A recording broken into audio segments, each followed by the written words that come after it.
Halo semuanya, kali ini saya akan membahas pentingnya vitamin untuk tubuh. Saya Nilo Ayu Adiningsih dengan NIM 20142011078 dari Prodi S1 Keperawatan kelas B.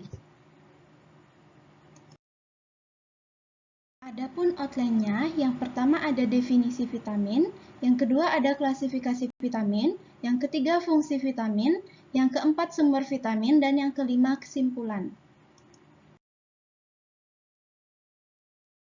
Kita akan masuk ke outline yang pertama, yaitu pengertian vitamin. Vitamin adalah senyawa organik yang tersusun dari karbon, hidrogen, oksigen, dan terkadang nitrogen atau elemen lain yang dibutuhkan dalam jumlah kecil agar metabolisme, pertumbuhan, dan perkembangan berjalan normal.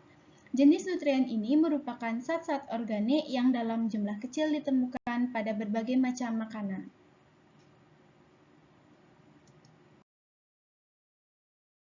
Adalah klasifikasi vitamin. Yang pertama, ada kelompok yang larut dalam lemak. Vitamin yang larut dalam lemak terdiri dari vitamin A, D, E, dan K. Vitamin larut lemak dalam takaran yang besar akan berbahaya bagi tubuh karena jenis vitamin ini tidak dapat diekskresikan keluar dan akan tersimpan di dalam tubuh. Yang kedua, ada kelompok yang larut dalam air. Vitamin yang larut dalam air terdiri dari vitamin B kompleks, vitamin H, dan vitamin C. Vitamin larut air dapat diekskresikan ke dalam urin sehingga takaran yang besar tidak akan membahayakan bagi kesehatan. Yang ketiga ada fungsi vitamin dalam tubuh. Adapun fungsi vitamin secara umum yaitu yang pertama sebagai antioksidan, sebagai koenzim, membantu proses oksidasi tubuh, untuk memperoleh energi, membantu pernafasan dalam sel, untuk menjaga keutuhan jaringan saraf, dan sebagai metabolisme energi dalam tubuh. Fungsi vitamin larut dalam lemak.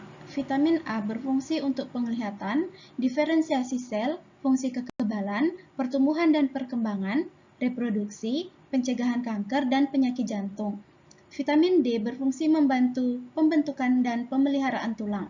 Vitamin E berfungsi sebagai antioksidan yang larut dalam lemak. Dan vitamin K berfungsi dalam pembekuan darah. Selanjutnya, ada fungsi vitamin larut dalam air. Vitamin B1 berfungsi memelihara fungsi sistem saraf dan memelihara sistem pencernaan dan nafsu makan. Vitamin B2 berfungsi menjaga kulit di sekitar mulut dan transmisi rangsangan cahaya ke saraf mata. Vitamin B3 berfungsi dalam pertumbuhan sel dan membentuk koenzim yang berperan dalam respirasi sel. Vitamin B5 memelihara tingkat gula darah dan komponen koenzim dalam oksidasi sel.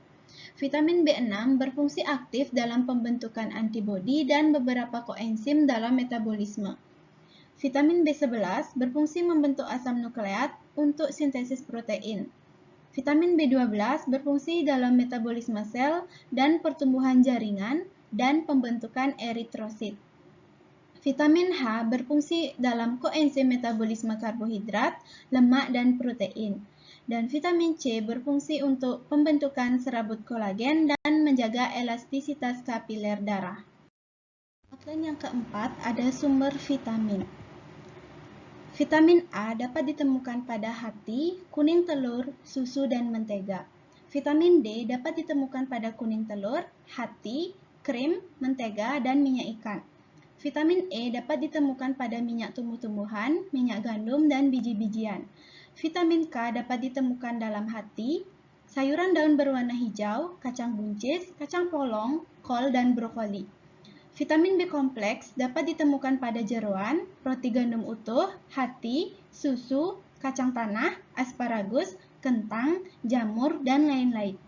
Vitamin C dapat ditemukan dalam buah-buahan, lemon, dan brokoli.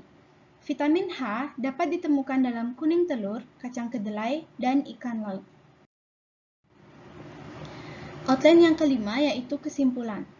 Jadi, vitamin adalah zat gizi yang diperlukan tubuh untuk menjalankan fungsi normalnya meski dibutuhkan dalam jumlah sedikit.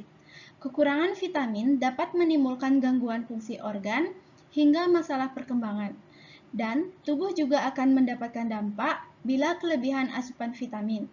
Jadi, konsumsilah vitamin secukupnya saja. Vitamin merupakan zat gizi yang bisa diperoleh dengan mudah. Kita bisa mencukupi kebutuhan vitamin harian dengan mengonsumsi makanan yang beragam dan bergizi seimbang. Baik, sekian yang dapat saya sampaikan. Semoga bermanfaat. Terima kasih.